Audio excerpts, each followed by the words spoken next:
Las misericordias de Dios se renuevan cada mañana. Su voluntad es buena, agradable y perfecta. Bienvenidos a una nueva emisión de Vidas con Propósito, para volver a vivir. Si la Biblia no existiera, no habría manera de conocer a Dios.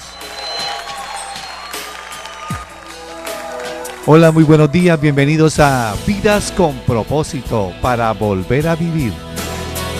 Les saluda Oscar Plata. Hoy es el día de Teología Pura, Pura Teología. Dentro de esta nueva programación, hoy continuamos con la nueva serie titulada Lo que creemos, y compartiremos la primera parte del primer tema de la serie, las Sagradas Escrituras. Tú nos creaste con un propósito. Las Sagradas Escrituras es el primer tema de la serie Lo que creemos, aquí en Teología Pura, Pura Teología. Nos acompaña, como de costumbre, el pastor Ángelo Becerra, pastor de la comunidad Vida con Propósito, Iglesia de las Asambleas de Dios de Colombia. Buenos días, pastor Ángelo. Buenos días, Oscar. Buenos días a todos nuestros oyentes. Y bueno, como usted decía, el espacio de los jueves está dedicado a la teología. Esperamos, con la ayuda de Dios, poder ser de bendición y edificación para todos nuestros oyentes. Le recordamos, apreciado oyente, que usted puede escucharnos a través de varios medios, por la radio tradicional en el 1020 AM, por su teléfono celular descargando la aplicación de Radio Primavera, y a través de la internet por radioprimavera.com. Otra opción es ingresando al Facebook de Radio Primavera. En la parte izquierda del muro encuentra las opciones audio en vivo y video en vivo. Hoy estamos a través de los dos medios, audio en vivo y video en vivo. Estás escuchando Vidas con Propósito, para volver a vivir. Pastor Ángelo, el Concilio de las Asambleas de Dios, dentro de su canon, tiene pues un número de doctrinas, y la primera doctrina dentro del canon del concilio está las Sagradas Escrituras. ¿Por qué razón ocupa el primer lugar? Bueno, antes de responderle, permítame citar cómo dice el primer punto del canon doctrinal de las Asambleas de Dios. Abro comillas, dice así: creemos en las Sagradas Escrituras como la palabra inspirada e infalible de Dios, superior a la conciencia y la razón. Bueno, entonces la razón por la que está de primero, para contestarle su pregunta, es porque de la Biblia se desprenden las demás doctrinas que creemos, las Asambleas de Dios. La Biblia es la verdad absoluta, así de sencillo. Es decir, es como si en Asambleas de Dios nos estuviéramos autohabilitando. Dado que todo lo que creemos en Asambleas de Dios está en la Biblia, pues lo más racional, ¿cierto?, es que en lo primero que creamos sea en ella misma. Las Escrituras, tanto del Antiguo como del Nuevo Testamento, son inspiradas por Dios y son la revelación de Dios para el hombre. Son la regla infalible y la única autoridad de fe y conducta. Vea como lo dice 2 Timoteo 3, 15 al 17. Desde tu niñez conoces las Sagradas Escrituras, que pueden darte la sabiduría necesaria para la salvación mediante la fe en Cristo Jesús. Toda la Escritura es inspirada por Dios y útil para reprender, para corregir y para instruir en la justicia, a fin de que el siervo de Dios esté enteramente capacitado para toda buena obra. Pastor Ángelo, ¿qué significa que las Sagradas Escrituras sean inspiradas por Dios? Significa literalmente soplada por Dios, ¿sí? Por el soplo y el poder divino. Entonces el Espíritu Santo dirigió a los autores humanos de la Biblia con tal precisión, Oscar, que la obra refleja exactamente la intención de Dios mismo. Ahí la palabra griega para inspirada es teonestos, ¿no? Teo Dios, nestos aire o soplo, es el soplo de Dios. Esta palabra teonestos, en español la que más se acerca en nuestro idioma es inspiración. Teonestos entonces fue traducido como inspiración y se halla en 2 Timoteo 3:16, tal como lo leí. Como fue Dios mismo el que habló por medio de los profetas y apóstoles, entonces los documentos originales que ellos escribieron llevaron las marcas especiales de la inspiración divina. ¿Esto qué significa? Significa que los 66 libros canónicos, los cuales constituyen la Biblia, son en sus expresiones originales completamente dignos de confianza como la voz del Espíritu Santo. Bueno, otro término usado... Perdón, Oscar, se me pasó leer la cita. Segunda carta de Pedro 1, 19 al 21 dice: tenemos también la palabra profética más segura, a la cual hacéis bien en estar atentos como a una antorcha que alumbra en lugar oscuro, hasta que el día esclarezca y el lucero de la mañana salga en vuestros corazones, entendiendo primero esto, que ninguna profecía de la Escritura es de interpretación privada, porque nunca la profecía fue traída por voluntad humana, sino que los santos hombres de Dios hablaron siendo inspirados por el Espíritu Santo. Aquí el término inspirados ya no es teonestos, aunque aparece la misma palabra que segunda Timoteo 3:16. Aquí la palabra en griego es fero, y fero significa como si empujara, como si llevara. El Espíritu Santo empujó o llevó a los profetas de Dios a hablar la palabra de Dios. Los impulsó. Decía que otro término usado en la primera doctrina de las asambleas de Dios acerca de las Sagradas Escrituras es la infalibilidad, infalibilidad de la Biblia. Un poquito difícil de expresar la palabra, ¿no? Y que la Biblia es infalible, ¿sí? Correcto. ¿Qué significa este término o qué quiere decir que la Biblia sea infalible? Bueno, que la Biblia sea infalible o que la Biblia es infalible significa que no es falible, ¿no? O sea, que no tiene falla, no es susceptible de error, y por lo tanto entonces la Biblia no va a extraviarnos, la Biblia no va a engañarnos, la Biblia no va a decepcionarnos. Solo de las Escrituras se destacan las cualidades de inerrancia e infalibilidad. La palabra inerrancia enfatiza la veracidad de las Escrituras, mientras que la infalibilidad recalca la confiabilidad de las Escrituras. Pues ambas cualidades se aplican a toda la Escritura e incluyen la exactitud de la revelación divina. Por lo tanto, podemos decir categóricamente que la Escritura es la verdad, y solo la Escritura. Segundo libro de Samuel 7:28 dice: ahora pues, Jehová Dios, tú eres Dios, y tus palabras son verdad, y tú has prometido este bien a tu siervo. ¿Cómo oraba? Tus palabras son verdad. Salmo 119:43 dice: no quites de mi boca en ningún tiempo la palabra de verdad, porque en tus juicios espero. Y Juan 17:17 dice: santifícalos en tu verdad, tu palabra es verdad. Colosenses 1:5 dice: a causa de la esperanza reservada para ustedes en el cielo, de esta esperanza ya han sabido por la palabra de verdad que es el Evangelio. Así que la Biblia afirma de sí misma ser la verdad.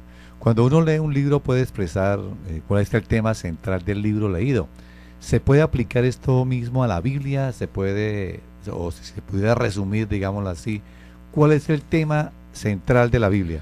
Oscar, la Biblia es un libro rico en muchos contenidos y de hecho tiene principios espirituales.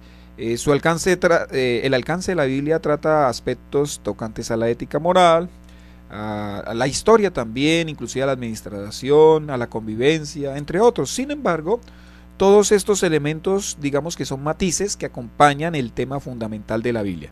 ¿Cuál es el tema principal de la Biblia? La redención del hombre para la gloria de Dios. Si pudiéramos llamar así, como usted me preguntó, un tema, ¿no?, general de la Biblia, la redención del hombre para la gloria de Dios. De eso trata la Biblia, pero lo podríamos desglosar así. El Antiguo Testamento es la preparación para la venida del Redentor. Los evangelios son la manifestación del Redentor. Hechos de los Apóstoles es la proclamación del mensaje del Redentor. Las epístolas son la explicación del mensaje del Redentor, y Apocalipsis es la consumación de la obra del Redentor. Así que vemos que hay una centralidad en el Redentor, y al hablar del Redentor pues tenemos que hablar de redención. Por eso decimos que el tema principal de la Biblia es la redención del hombre para la gloria de Dios. Pastor, muchos dicen que Dios les habla por la naturaleza, o que ven la grandeza de Dios por medio de las estrellas, y que por lo tanto no necesitan un libro para conectarse con Dios. ¿Qué diría a los que piensan así? Bueno, en cierta medida yo creo que Dios le puede hablar al hombre por la naturaleza, y aclaro, no que les hable de manera específica, sino que Él se hace sentir, Él se hace evidente, Él da testimonio de su existencia por medio de las cosas creadas. Miren cómo lo expresó David. Salmo 8, del 3 al 4 dice: cuando contemplo tus cielos, obra de tus dedos, la luna y las estrellas que allí fijaste, me pregunto, ¿qué es el hombre para que en él pienses? ¿Qué es el ser humano para que lo tomes en cuenta? Nuevamente David en el Salmo 19, versículos 1 al 4 dice así: los cielos cuentan la gloria de Dios, el firmamento proclama la obra de sus manos. Un día comparte al otro la noticia, una noche a la otra se lo hace saber, sin palabras, sin lenguaje, sin una voz perceptible. Por toda la tierra resuena su eco, sus palabras llegan hasta los confines del mundo. Dios ha plantado en los cielos un pabellón para el sol. Ahora miren cómo lo dijo el apóstol Pablo, hablando de la naturaleza, ¿no?, de la creación. Romanos 1, 18 al 20 dice: ciertamente la ira de Dios viene revelándose desde el cielo contra toda impiedad e injusticia de los seres humanos, que con su maldad obstruyen la verdad. Me explico, lo que se puede conocer acerca de Dios es evidente para ellos, pues Él mismo se lo ha revelado, porque desde la creación del mundo las cualidades invisibles de Dios, es decir, su eterno poder y su naturaleza divina, se perciben claramente a través de lo que Él creó, de modo que nadie tiene excusa. La naturaleza revela entonces que Dios es real. Exacto, Oscar. Estos pasajes que acabamos de leer son contundentes en mostrarnos que Dios sí habla por medio de la creación, en el sentido de que Él da testimonio fehaciente de su existencia. Esto en teología se conoce como la revelación general de Dios. Pero, y aquí hay un gran pero, en esta clase de revelación, el hombre no sabe quién es Dios, porque esta revelación es impersonal. Este tipo de revelación no sabe, por ejemplo, el nombre de Dios, no sabe lo que piensa Dios, no sabe lo que Dios quiere, lo que a Dios le desagrada, no sabe lo que le hace arder en ira, porque Dios arde en ira, algunos no lo sabían. No, mejor dicho, este tipo de revelación, la revelación general, no sabe nada de Dios, simplemente sabe que hay Dios. Y con respecto a lo que dicen las personas de que no necesitan un libro, refiriéndose a la Biblia, para conectarse con Dios, pues este es su mayor problema. ¿Por qué? Porque el Dios único y verdadero se autorreveló por medio de la Biblia. Y permítame decirlo así de claro y llano: si la Biblia no existiese, no habría manera de conocer a Dios. Esto es lo que los teólogos han llamado revelación especial. Ya no revelación general, que es por medio de la naturaleza o la creación, sino revelación especial. Es decir, en la revelación especial o específica, Dios se comunica con el hombre y se da a conocer de manera personal a él. En la Biblia conocemos los pensamientos de Dios, conocemos los juicios de Dios, la manera correcta de relacionarnos con Él, lo que Él quiere que nosotros hagamos y también lo que debemos dejar de hacer. Es decir, en la revelación general Dios dice existo, pero en la revelación especial Dios dice así yo soy. Estamos en Vidas con Propósito en el dial 1020 AM y por internet a través de radioprimavera.com. Hoy en Teología Pura Teología, las Sagradas Escrituras. Pastor Ángelo, muchas personas desde diversas perspectivas han dado un concepto sobre la Biblia, digamos como libro, ¿no? Algunos dicen que es un manual para la vida, otros que es una colección de diversas historias, pero desde la teología, ¿qué es la Biblia? ¿Y cómo se originó el nombre de Biblia? La Biblia es el libro de libros, es el libro de Dios, así de sencillo. De hecho, la palabra Biblia, para contestarle su pregunta, viene del griego biblia y significa colección de libros. La frase griega ta biblia, ta agia, que significa los libros sagrados, esa es una expresión empleada por los hebreos o los judíos helenizados, aquellos que habitaban en ciudades de habla griega, mucho tiempo antes del nacimiento de Jesús de Nazaret, para referirse al Tanat o al Antiguo Testamento. Es decir, los judíos, antes de que llegase Jesús, ya reconocían que habían unos libros sagrados que superaban a los demás libros, o sea, eran unos libros diferentes. Ellos consideraban que ahí estaba la palabra de Dios. Bueno, vamos entonces a un espacio, a una sesión que hemos llamado Profundizando en teología pura, pura teología, y conozcamos un nuevo concepto que nos servirá en nuestro conocimiento teológico, ya que hoy estamos hablando de las Sagradas Escrituras. Una pregunta que surge es, ¿qué es la bibliología? Bueno, definamos este término porque a veces lo escuchamos sobre todo en los seminarios bíblicos, ¿no? La bibliología es esa rama que trata de los hechos esenciales tocantes a las Sagradas Escrituras. Incluye temas como la revelación, obviamente, de las Sagradas Escrituras, la inspiración, la iluminación, la autoridad de las Escrituras, cómo se formó el canon bíblico, la interpretación de la revelación escrita y la vitalidad de la palabra y la preservación de la Escritura. Trata estos temas, todos que giran en torno a la Biblia o a las Sagradas Escrituras. Eso se conoce como bibliología. Pero otra pregunta que tal vez algunos se hacen es, ¿quién, cuándo y cómo se escribió la Biblia? Bueno, como dicen por ahí, hay una frasecita, no, la Biblia la escribió un loco. No, totalmente errado. Vea, la Biblia fue escrita por varios hombres. O sea, si hablamos de locos, no podemos decir que uno fueron varios, fueron como 40, ¿no? Durante un periodo de 1500 años. Se cree que la Biblia fue escrita desde el 1400 antes de Cristo al 100 después de Cristo. Fue escrita en 3 idiomas, el hebreo en el Antiguo Testamento con unas pequeñas porciones en arameo, y el Nuevo Testamento fue escrito en el griego koiné, es decir, en el griego común del primer siglo. La Biblia fue escrita inicialmente a mano en papiro, que era un material que se extraía de la corteza de un árbol. Luego fue escrita en pergamino, que es una especie de cuero, y finalmente fue impresa en papel en el año 1454 después de Cristo, unos pocos años después de que Juan Gutenberg inventara la imprenta. Pastor, ¿cuál es la mejor descripción o declaración que usted ha escuchado acerca de la Biblia?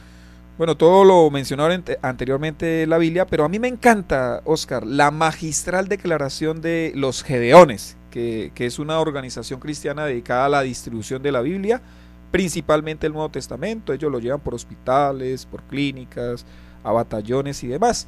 Ellos declaran lo siguiente de la Biblia: la Biblia contiene la mente de Dios, el estado del hombre, el camino de la salvación, la condenación de los pecadores y la felicidad de los creyentes. Sus doctrinas son santas, sus preceptos comprometidos, sus historias son verdaderas y sus decisiones son inmutables. Léala para ser sabio, créala para ser salvo y practíquela para ser santo. Contiene luz para guiarte, alimento para sostenerlo y consuelo para alentarte. Es el mapa del viajero, el cayado del peregrino, la brújula del piloto, la espada del soldado y el itinerario del cristiano. Aquí se restablece el paraíso y las puertas del infierno son reveladas. Cristo es su gran tema, nuestro bien su diseño y la gloria de Dios su finalidad. Debe llenar la memoria, gobernar el corazón y guiar los pies. Léala lentamente, frecuentemente y en oración. Es una mina de riquezas, un paraíso de gloria y un río de placer. Es dada a ti en vida, será abierta en el juicio y recordada para siempre. Ella encierra la responsabilidad más alta, recompensa la labor más grande y condenará a todos los que menosprecian su contenido. Estás escuchando Vidas con Propósito, para volver a vivir. Bueno, pastor, algunas inquietudes que surgen frente a este tema de las Sagradas Escrituras es cómo puede ser la Biblia, la palabra de Dios, si fue escrita, como usted decía, por hombres, que precisamente unos 40 hombres. El carácter divino de las Sagradas Escrituras lo hace el hecho de que Dios mismo, por medio del Espíritu Santo, haya inspirado pues precisamente a los hombres que la escribieron. Es decir, aunque fueron los hombres los que Dios usó, fue Dios quien dirigió todo el proceso de escritura, guiándolos y guardándolos para que ellos escribieran solo la verdad, libres de cualquier error o de cualquier falsedad. Inclusive, Oscar, cuando nosotros decimos que la Biblia es la palabra de Dios, no queremos decir que cada palabra que está allí escrita sea de Dios, porque allí también están consignadas las palabras de Adán, ¿cierto? De Eva, de Josué, de Jezabel, inclusive de Satanás. Lo que hace que la Biblia sea la palabra de Dios es que Dios mismo afirma que todo lo que allí está escrito sucedió y que fue su voluntad que quedara escrito para la edificación de todo su pueblo en todas las épocas. Y es por eso que los cristianos creemos que luego de que Juan escribiera el Apocalipsis, que es el último libro escrito en el año 96 aproximadamente, pues ya Dios no inspiró a nadie más a escribir nuevas revelaciones, es decir, el canon de las escrituras está cerrado. Pastor Ángelo, con respecto a esto, hagamos teología. ¿Qué significa que el canon de la Biblia ya esté cerrado y qué implicaciones tiene para los cristianos hoy? Bueno, para los que no saben, el canon de las escrituras es el conjunto de libros que la iglesia cristiana ha reconocido como los libros inspirados por Dios. Fuera de ellos no hay inspiración divina. Y la implicación que tiene para los cristianos, Óscar, es doble. Pues por un lado implica que la Biblia es la única norma de fe y de conducta. Y número dos, implica que los auténticos cristianos rechazarán todo escrito que quiera tomar la autoridad que solo tiene la Biblia. O sea, todos los escritos, es más, todas las enseñanzas, tienen que ajustarse a lo que dice expresamente la Biblia. De lo contrario, serán tomados dentro de la cristiandad como una falsa doctrina, independientemente de quién dé dicha enseñanza. Por eso los cristianos evangélicos rechazamos las enseñanzas de Helena de White, ¿cierto? Que ella quiere o quiso equiparar sus supuestas profecías al nivel de las escrituras, y rechazamos cualquier libro, cualquier escrito de alguien que diga supuestamente estar inspirado o que Dios le dio una revelación. No, la cristiandad fiel siempre va a rechazar ese tipo de escritos o ese tipo de enseñanzas, porque nada como la escritura. Incluyendo también las nuevas revelaciones de los apóstoles y profetas dentro digamos, del movimiento evangélico. Así es, nadie podría equipararse con la autoridad que tiene las Sagradas Escrituras. Eso es ser muy osado. En la Reforma Protestante del siglo XVI, los reformadores proclamaron el grito de sola Escritura. ¿Qué significó este grito? Bueno, con este solo, los reformadores rechazaban la enseñanza de que solo la iglesia en cabeza del magisterio, bueno, la iglesia católica en cabeza del magisterio, tenía la capacidad de leer e interpretar las escrituras. Solo la escritura enseña que solo la Biblia es la palabra inspirada, infalible e inerrante de Dios, pues capaz de ser entendida con claridad e interpretada por el creyente a través de ella misma, y no era exclusiva para un selecto grupo de iluminados. Y esto compagina exactamente con lo que ella dice de sí misma. Pues mire lo que Pablo le dice a Timoteo: desde tu niñez conoce las Sagradas Escrituras, y finaliza ya en el versículo 17, a fin de que el siervo de Dios esté enteramente capacitado para toda buena obra. Este pasaje, Óscar, es contundente en mostrarnos que la Escritura es para el conocimiento y dominio universal de todo creyente. Pues Timoteo no era un pastor cuando empezó a conocer las escrituras. ¿Qué dice el pasaje? Era un niño. Era un niño. Y aunque Pablo finaliza que el fin de las escrituras es que el siervo de Dios esté enteramente capacitado para toda buena obra, haciendo referencia a la posición pastoral, en su contexto más amplio, pues aplica a todo creyente. ¿Cuáles son algunas frases, ya para terminar acá, alusivas a la Biblia, que más le han llegado a su corazón? Hay varias, esta de Clark Pinnock, él dice: apelar a la escritura sin la completa dependencia del Espíritu Santo es presunción, y esperar que el Espíritu Santo nos enseñe sin la escritura es fanatismo subcristiano. San Jerónimo dijo: desconocer las escrituras es desconocer a Cristo. John MacArthur ha dicho: edificar una teología sobre la experiencia es edificar sobre la arena, pero edificar una teología sobre la palabra inspirada y revelada es edificar sobre la roca. Y me encanta esta de Leonard Ravenhill: el santo libro del Dios viviente sufre más ahora por sus exponentes que por sus oponentes. Estás escuchando Vidas con Propósito, para volver a vivir. Apreciado oyente de Vidas con Propósito, mañana viernes, dentro de la nueva programación, tendremos el espacio dirigido a la familia. Es el Viernes de la Familia. Continuamos con la serie El Liderazgo de los Padres, que veníamos desarrollando anteriormente los días lunes, así que no se lo pierda, mañana los esperamos. y si desea comunicarse con nosotros nos puede llamar al teléfono 310-212-4602, 310-212-4602. Gracias por escucharnos y que pasen un día muy feliz.